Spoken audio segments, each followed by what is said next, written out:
What's up, everybody? J Heat Sports Media coming at y'all again with that fire as always. Spitting the hot topics and getting the sports conversation started.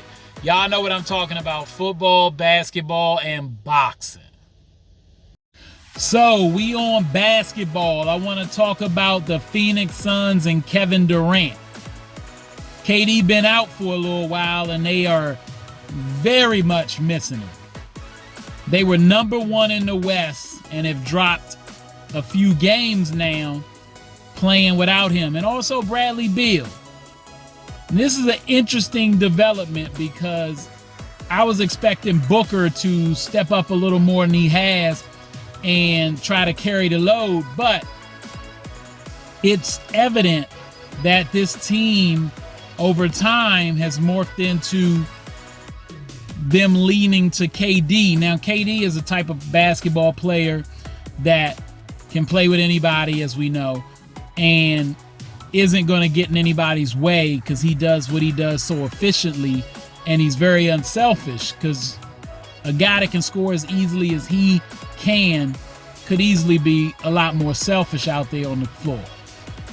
That being said, at first when he got to Phoenix, there was a level of deference he was given to Devin Booker, kind of letting him know he realizes this is his team. He was there first, not stepping on any toes. Similar to when LeBron went to Miami the first time and D-Wade had already been there.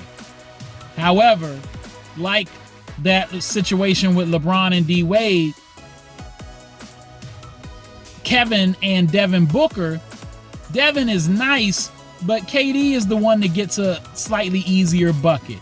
He's the more difficult cover, and if you play through him a little bit more, it results in wins more so than playing through Devin Booker, and history shows that, and now that's been occurring.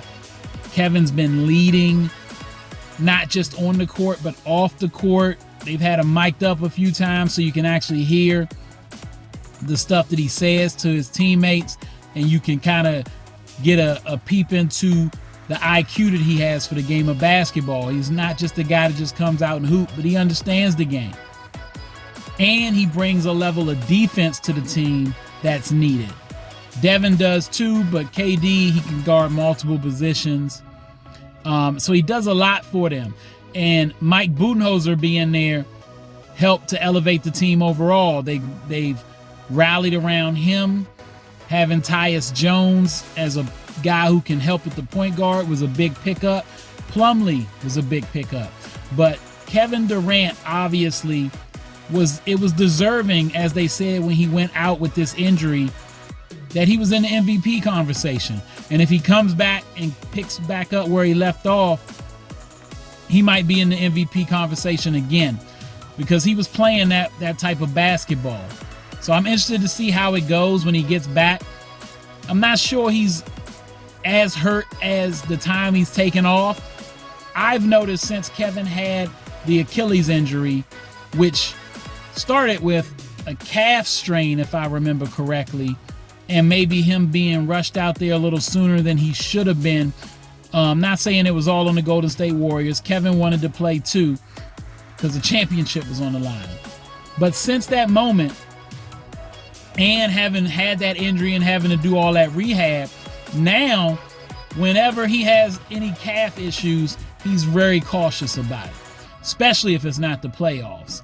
Just like in the Olympics, he took some time off because of the calf situation and missed practices with the Olympics.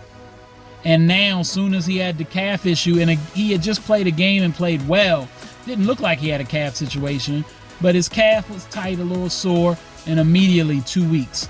I get it, KD. Be cautious. Don't want to mess the money up, that easy money, because I like watching you do what you do, and I can't knock you for putting your health first because I know healthy, you putting it all on the line for your squad. But let me know what y'all think. Is Kevin Durant, if healthy and he can play, let's say 70 or at least the minimum required 65 games this season, will he be an MVP candidate? I think so. All right, that's all the time I got. Y'all know what it is, and you know who you looking for. J Heat Sports Media. Remember to like, subscribe, or get at me in the comments. Find me on YouTube, Instagram, X, and TikTok.